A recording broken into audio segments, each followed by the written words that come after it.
Shalom from Israel. I'm Ariel Ben Abraham. This week we read Parshat Pinchas. This portion actually begins semantically in the narration of the Torah last week in the previous portion, which is Balak, that we actually didn't refer to. We concentrated in other aspects of the portion of the teachings. So we're going to read briefly the preamble, so to speak, the introduction, which, as we said, is from Parashat Balak last week. The introduction of the one for this week, Pinchas. Just to summarize a little bit, in view of the fact that Balaam couldn't curse Israel, as probably you have read already, every time that he tried to curse Israel, only blessings came out because God already blessed Israel, and Balaam himself said, I cannot curse what God has blessed. So we have to learn from, again, we should expand a little bit more about this. Because a blessing is a blessing by definition, and it's supposed to be. I mean, it's not supposed to be. It's intended to, it's destined to be. Particularly if this blessing comes from God. So it's like we're talking about the Creator here. It's like, who could be against? Now, again, we have to insist that, like, in the semantics of blessing. So blessing is wishing good, wishing well, like wanting well. But in order to receive the blessing, is up to the part who is receiving the blessing. We must insist on this. It's like it's not enough for us to be blessed. We have to realize, we have to manifest, we have to fulfill the blessing. So in this case, blessing and prophecy have the same qualities. It's not enough for a prophet to prophesize, like announce prophecy. The point is that this prophecy had to be fulfilled. Then it would be a prophecy. So it's up to us, the underlying meaning, the bottom line of a blessing is to make it happen, to make it real, to make it achieved. Realized. And that depends on us. So we're already blessed. We have to be the blessing. To be, have, and manifest the blessing. This preamble is important because of what happened later. What happened later was, to summarize the end of Parashat Balak from last week. Balaam couldn't curse Israel. In other words, he was paid for nothing. So of course Balak came and said, hey, I'm paying you silver and gold and everything that you asked us to pay you to curse Israel. And then you didn't do it. You couldn't deliver. So what are you going to do about this? So then Balaam, the sorcerer, said, okay, I cannot curse them, but I know what is their main weakness. That I will tell you, said Balaam to Balak, the king of Moab. And then that weakness was, as we mentioned last week, the sexual approach that we have as humans toward the sensuality, the sexual aspects of our consciousness. This is not about just the body, it's our consciousness. What we feel in our bodies is part of our consciousness too. It's nothing that is separated. It's not. So then that's how the portion of last week ends. Then they prepare between Midian, this neighboring nation, and Moab. We have to remark the fact that Midian was not at war with Israel, was not even in the region that Israel was commanded by God to conquer. So it was basically a foreign nation who pursued the destruction of Israel. So, these two nations start preparing the plot using Israel's weakness to make them fail in their intention to conquer the land and to succeed in settling in the promised land, to succeed as God's people. So as we read at the end of last week's Parshat, the soldiers, Israeli soldiers, came to Moab, and then they were basically received by prostitutes, either professional or trained, in order to, again, seduce the Israelites into sexual lewdness. It was not just sexual intercourse, but lewdness. It was an orgy that they had based on what the oral tradition and our sages teach. So in that fall, of course, it was a fall in terms of our relationship with God. So we are blessed by God, as we said, then we have to honor the blessing. We have to be the blessing. So going into prostitution is exactly denying the blessing. It's like I'd rather get the curse of falling into uncontrolled sensual desires than living in the ways and attributes of God, which is, again, the common bond that we have with Him. So like when we're talking about God's image and likeness, this is what we're talking about. It's God's attributes. It's not necessarily His face, because He doesn't have a face. That's evident in Judaism. So it's like, what is our resemblance with God? It's His ways and attributes. The way He relates to His creation and the attributes that characterize these ways. So this is what we have to follow. This is what the Torah is telling us to do. Those are the commandments, God's ways, God's attributes. Compassion, loving kindness, grace,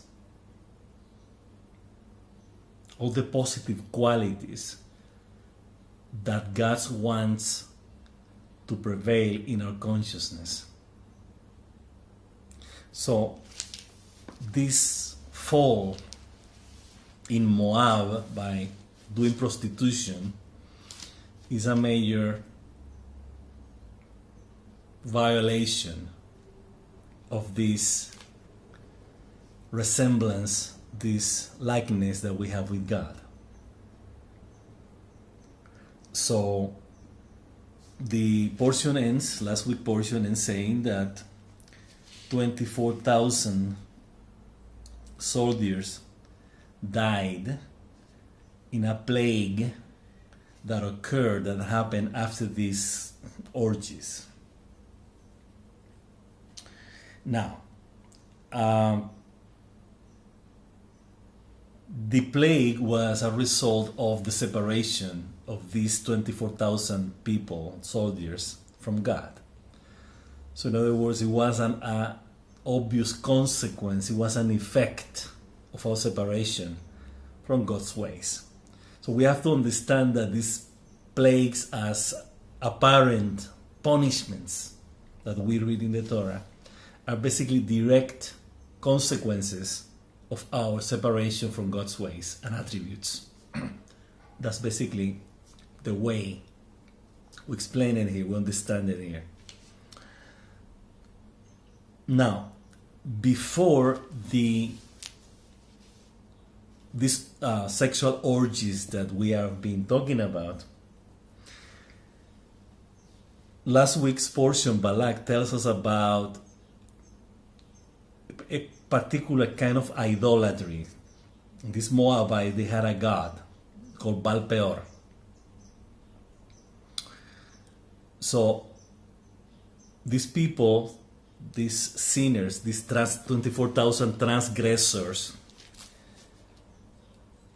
fell also in the idolatry of Baal Peor. Now the Torah doesn't give us details about what this idol is, Baal Peor. Then our oral tradition and our sages explain that this idol had a peculiar quality, or in which he asked the people to serve him or it, which was putting human excrements before it. So this is what was so easy for these 24,000 soldiers to fall. It's like it's an idol, and you have basically to sit and bring your excrements in front of it. It's like, what kind of idol is that? So they didn't consider that it was an idol. Because usually an idol, you bring something vital, something like your strength, your will, your devotion, all your vital qualities, in order to get something in exchange. But bringing excrements to an idol is like, what would be the point? It's pointless. Doesn't make sense. So then our sages say, precisely because it didn't make any sense, there was no reason whatsoever to fall into this kind of idolatry. It's like the lesson here was, don't do idolatry even if you put your excrement in an idol. The fact that you get close to an idol, that's idolatry, regardless if you do anything or you don't do anything. This is interesting because it's like excrement is basically what? It's like something useless, something we dispose, something we put away because it's useless. It's like sometimes we have an idol of uselessness. It's like we do things that are useless just because we want to do them, because after all, they're useless. They seem to be not harming. So what harm could it be in something that is useless? It's the fact of being useless is the reason of the idol to be. So we have to be careful with things that we do because they're harmful, but still we are addicted to them. We are attached to them. She's like, what would be the point then? Like, well, there's nothing wrong with sleeping a lot, for instance. Actually, at some point, some people consider that sleeping a lot is revitalizing. You know, you regain your strength and that kind of thing. It's something that's supposed to be an extra 2 hours of sleeping. They're going to do bad to me. So it seems like something useless. It's like, I'm gonna take 2 hours of my time to sleep more and doing nothing, basically.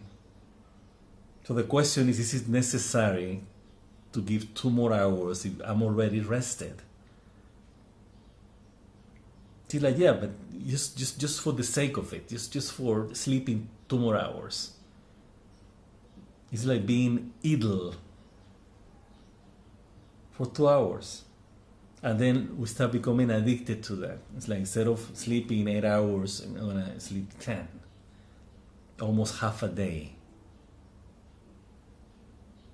And then the point is like, is it useless? I mean, is this useful? Is it gonna make you feel better? We're talking about in normal circumstances. If the person is narcoleptic or needs to sleep longer, that's a whole different story. We're talking about people who the normal resting time of sleep is 8 hours. So all these little things that we believe that they don't harm. Sometimes these oral habits of biting the nails or apparently there's nothing wrong with that. That actually I'm not hurting my body, I'm just eating part of the dead tissue. What's the problem with that? It's something that is, again, it's something that it doesn't necessarily have to be something negative. But again, we are depending on that habit. We become addicted to it.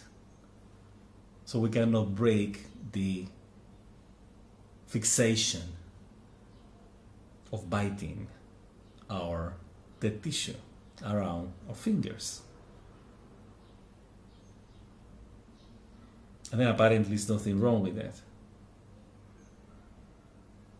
But the fact that we are putting our consciousness, we are making ourselves dependent on something useless, that's a form of idolatry. So we have to be careful with those kind of things that they are like, again, there's no point. So let's take that into consideration. So they said that there was an easy way to fall in idolatry. They were not going. I mean, these 24,000 Israeli soldiers. They knew what idolatry was. They had to really put a lot of their own will, free will, strength, vitality, attention, devotion into something that is not right. But again, putting attention in something that doesn't demand attention, and on top of that, you can put your excrements on it. It's like, what will be the point? But I think that you, friends, ladies and gentlemen, you know exactly what the point is. It's like not falling in things that are useless or apparently not harmful. So this is how the last week's Parshat ended. And then we begin this week Parshat Pinchas. Actually, it didn't end it completely. We have to finish the story. The prince of the tribe of Shimon, who was leading these 24,000 soldiers who died after the sin, the transgression, by the name of Simri, is quoted here at the end of Parshat Balak, Balak, came back to the community from the war, and Pinchas, who was the grandson of Aaron, the high priest, and the son of Eleazar, who became high priest after the death of Aaron, so was his father, the father of Pinchas. Pinchas, with a spade or a spear or a spade lance, killed the prince of the tribe of Shimon, who was leading these 24,000 soldiers, and he died along with his lover that he brought from Moab. So the situation starts becoming a little complicated now. Now in Parshat Pinchas,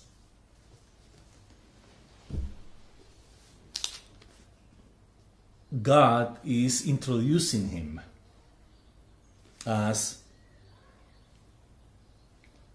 the son of Eleazar, son of Aaron the Cohen. And God says, he turned back my wrath from upon the children of Israel when he, Pinchas, zealously avenged my vengeance among them. So I did not consume the children of Israel in my vengeance. We read terms like wrath, jealousy, and vengeance. It's like, these are really qualities of God. But the Torah is telling us this. Actually, God is speaking about his jealousy, about his vengeance, and about his wrath. That was contained by the action that Pinchas did of killing the prince, the leader of the tribe of Shimon. Again, we have to repeat, and we will repeat as it comes in the narration of the Torah, the explanation behind terms such as jealousy, vengeance, and wrath of God. We have said, we have to insist, that jealousy means our exclusive relationship, loving relationship between two parts. In this case, Israel and God. It's a marriage. Then God is the husband in this case. So if we are unfaithful to him, our husband gets jealous. That's the way the Torah is presenting us, in a way that we can understand them with human perception, in our human consciousness. So it's like if we have this completed, this wholeness that is our relationship with God, we cannot separate from that unity. I mean, we can because we have free will, but we have a commitment, we have a marriage, we have a pact, an alliance with God. Then that's the jealousy of God. Vengeance is the result of jealousy, the result of the separation that is created when one of the two parts in this us, Israel, violates in this case our marriage, our alliance. So it's like the vengeance had to do with the result of our separation from him, the result of his jealousy. So it's like a jealous husband of a jealous wife after we commit a sin of infidelity. That jealousy, meaning the exclusivity, the wanting us, the other part of the marriage, to be close, to be united in this marriage. When that doesn't happen, we violate the unity by separating ourselves from the unity. So the separation here was doing prostitution with ladies from Moab. Then the vengeance is the consequence of the separation. So we have to read this in this way, so we understand that God is not wrathful, upset, angry with us, but He's an exclusive God. So He wants exclusivity in our relationship with Him.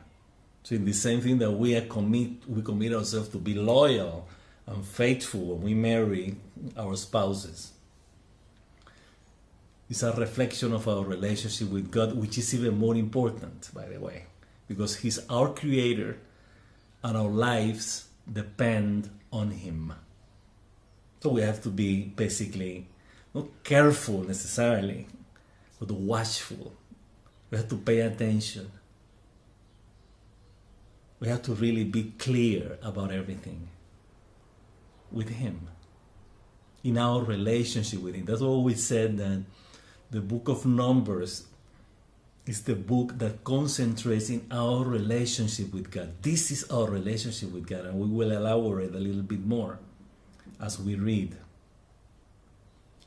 So this is the way we have to understand wrath or anger, jealousy, and vengeance. It's like a direct consequences of our acts, our deeds, our decisions, our choices. So we know already, Israel knows already what are the consequences of separating ourselves from God, ways and attributes. Then this sin, this transgression was completely unnecessary. But again, we have weaknesses. We have weaknesses. It's clear. Balaam the sorcerer knew that we, like any other human beings, we have weaknesses. In particular, the one of lust, the one of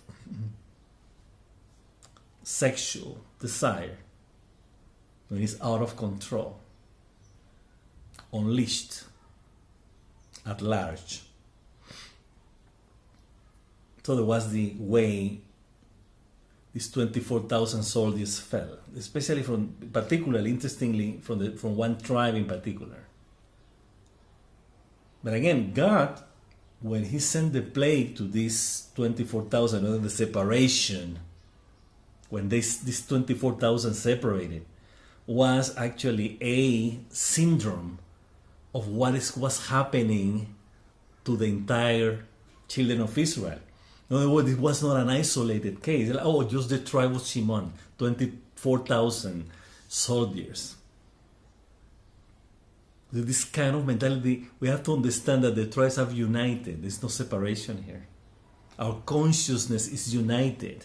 So we have sexual desires, as well as we have emotions, as well as we have feelings, as well as we have discernment, as well as we have intellect.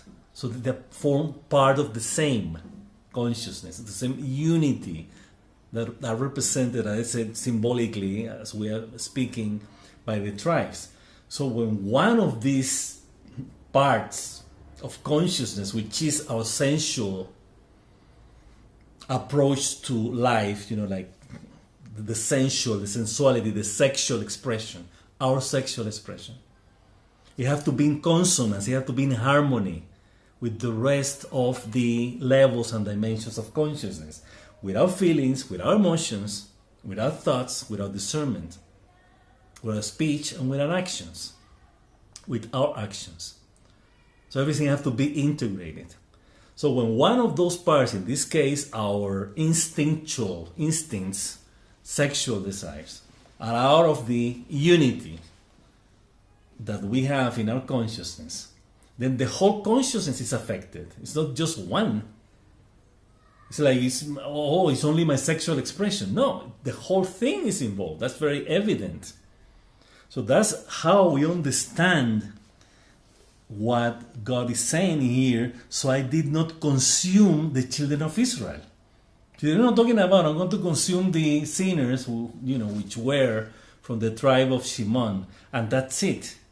You say, no, the whole people are responsible. The whole consciousness is responsible. This is one of the main lessons that we have to learn in this portion, along with another one what we will refer to in a moment. But let's finish with this one. Our consciousness is formed by different dimensions. We know that already. We write a lot about this. We refer a lot about this in our blog throughout most of the commentaries that we make all the time. We're making references to intellect, discernment, mind, thought, feelings, emotions, passions, and instincts as dimensions of one consciousness that need to be harmonized, unified and harmonized to God's ways and attributes. How we do that? Putting first love's ways and attributes as the reference to integrate and harmonize all of them. So it's like love is our approach to life. So it's the positive approach to life, having always in perspective, in focus, on focus, goodness. So goodness has to be part of everything. That's what makes us holy. Our goodness, our common bond with God. That's what makes us sacred. So every expression of life, every expression of consciousness is sacred because it's guided and expressed from, through, by, and for goodness. So that's the whole point. So we mate sexually, it has to be for the sake of goodness. So we're doing something positive, something pure in terms without any negative approach. No fantasies, no thinking about these other things, these egos, fantasies, and illusions while we are in the act. We're basically concentrated in loving the other person and make love the cause and the effect in the intercourse.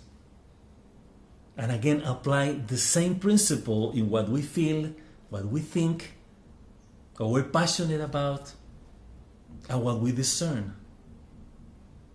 That's the whole point.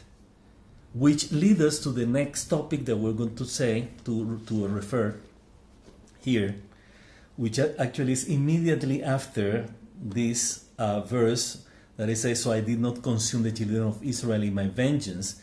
He said, "Therefore say, behold, I give him," says God, "I give him to Pinchas my covenant of peace." This is the most important part of this portion. The covenant of peace. God gave Pinchas the covenant of peace.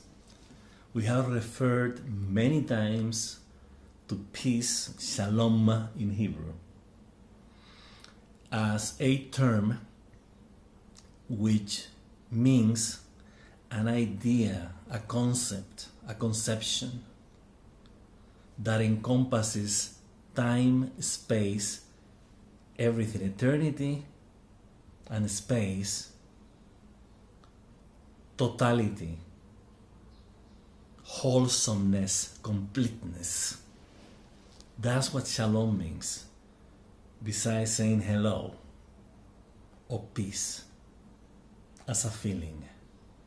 We're talking about something that is deeper than that. And not just that, we're talking about the peace of God. It's like, I'm giving him to Pinchas, says God, my covenant of peace. It's God's covenant. It's not a regular peace that we're talking about here. An alliance, a marriage, a covenant of peace. It's like I'm giving this individual the wholesomeness of consciousness in a way that is God, that it can be break up.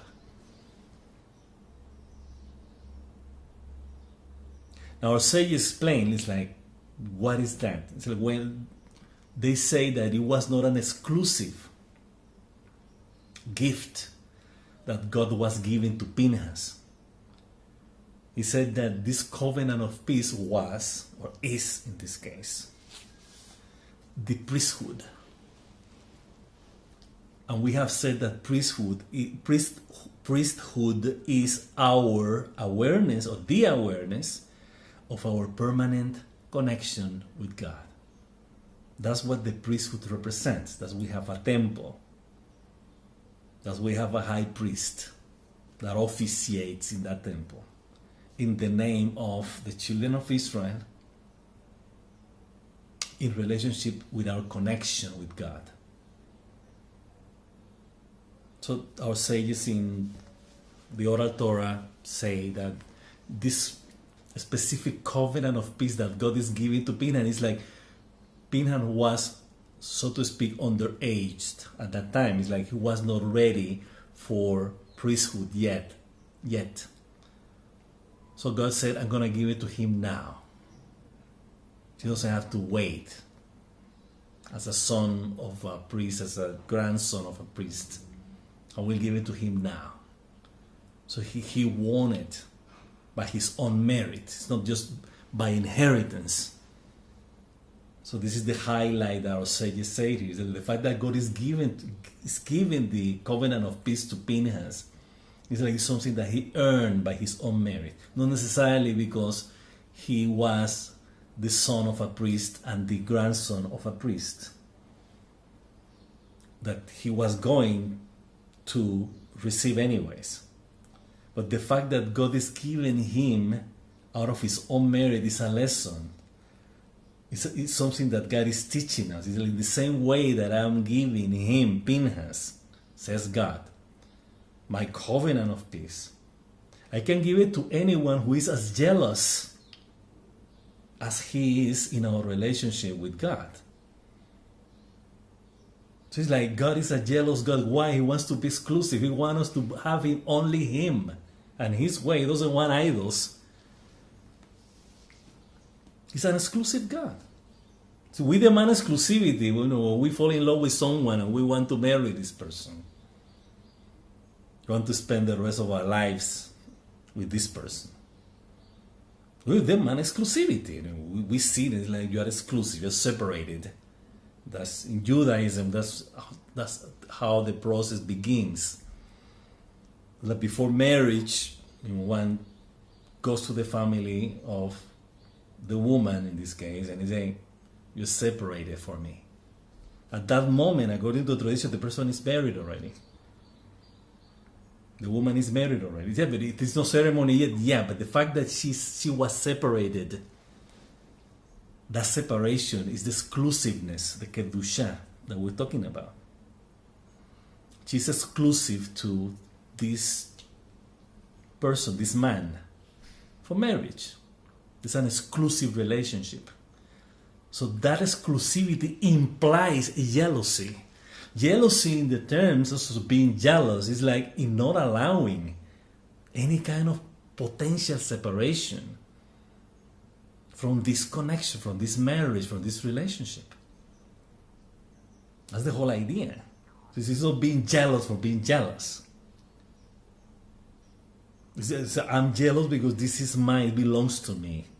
It's exclusive to me. And I'm exclusive to this person. So that's the basis. It's like God is giving his exclusivity to the person who are exclusive to him also. So Pinchas understood what is the jealousy of God, what is the exclusiveness of being one God for us.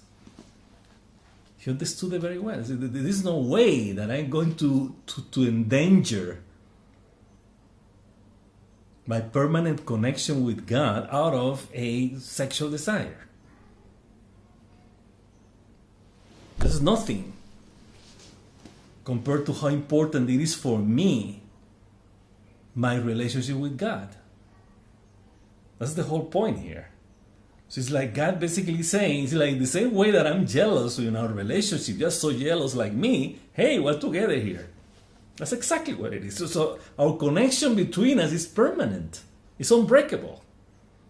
Because if you are as jealous as I am, says God to Pinchas, we're together in this.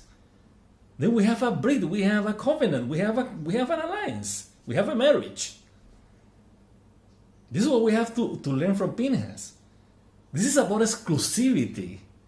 That's why we're not supposed to have idols, any kind of idols, even Baal Peor, even a god that it's a useless cult. Completely. So we should not, must not leave any room in our consciousness to invite something different or opposed to God's ways and attributes. And in this case, in our understanding, which is easier, is we're talking about love's ways and attributes. It's like what a loving nature, we're loving people. We don't want anything different than love's ways and attributes in our consciousness. We want everything positive, everything good. We don't allow anything, even little, that is different than love's ways and attributes in our approach to life. As simple as that. This is the way that we understand that this is, again, we have to repeat it every time, this is pretty black and white. There's no gray here. Gray is not part of the definitions. It's either or. So this gray invites infidelity, invites unfaithfulness, invites treason, invites deceit.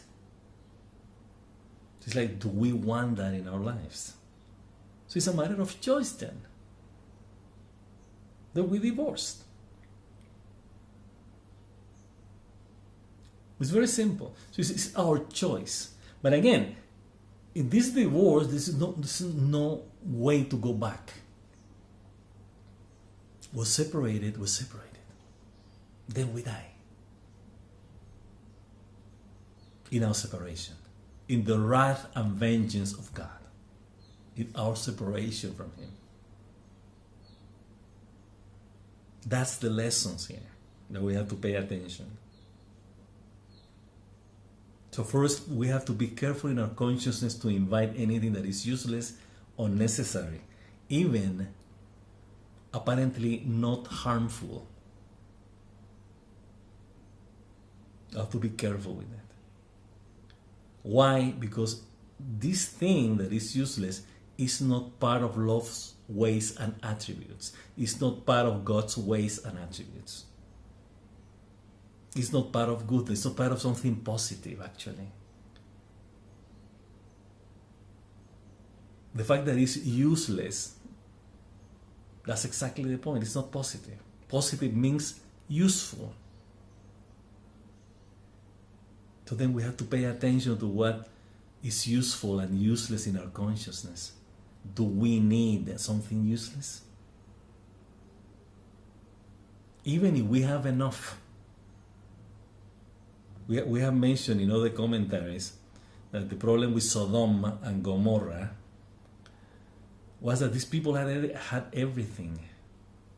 Everything.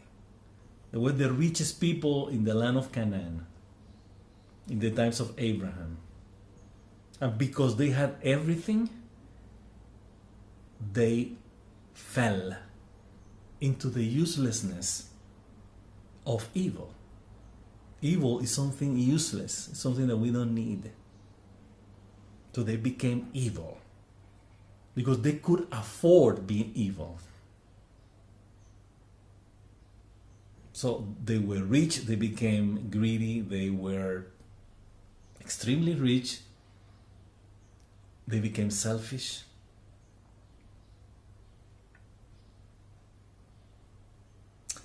And then they fell. And then at the end of the Torah, in the book of Deuteronomy, Devarim, God makes us a warning exactly about what we're talking about Sodom and Gomorrah. At the end, eventually we'll get there. If you want to read something about that in our blog, God's Love, if you type in the search the commentaries of the last portions of the Torah, you will see them. You can read them. God is telling us directly from the Torah, this is not oral tradition, this is the Torah. It's saying, be aware of your abundance. When you become rich and abundant, do not forget your ways. meaning God's ways. So don't become arrogant, don't become self-sufficient, don't become this, don't become that. Self-sufficient in terms of boasting, arrogance. Separate yourself from your own essence, from your own love. This is a warning, like be loving, be generous, be good. So the more you have, the more responsible you have to be with what you have. This is that some of the decadence of some empires were because of that. They became corrupted morally and ethically, because they had everything, so they didn't care to keep themselves morally and ethically strong. And then in that moral decadence, they lost their dominion as empires. So, but again, let's try to understand all this decadence, this dwelling with unnecessary negative things in our consciousness, in our own lives, in our own consciousness. That's the whole point of the Torah. This is not, we have said many times, this is not a history book. It's not. Yeah. Yes, it talks about history, but it's not a history book. It's a book about ethics. It's about learning how to be good. What is the purpose of goodness, the purpose of life, according to what God wants to make prevail in His creation, in this material world. Then you have to pay attention then. We have to pay attention. So this is how we approach Pinchas relating to these two topics: unnecessary, useless idolatry, and our covenant of peace with God, meaning this wholesomeness, this completeness, this totality that is being in the unity, in the oneness of God, in the oneness of His ways and attributes. This is how we understand this oneness, this completeness, this shalom, Brit Shalom. It's like the integration of all aspects of consciousness through, by, for goodness, for the sake of goodness, that God wants to make prevail in the world. So, with this we end our commentary for Parshat Pinchas. We wish you an abundantly blessed week. Shabbat Shalom, and until next time.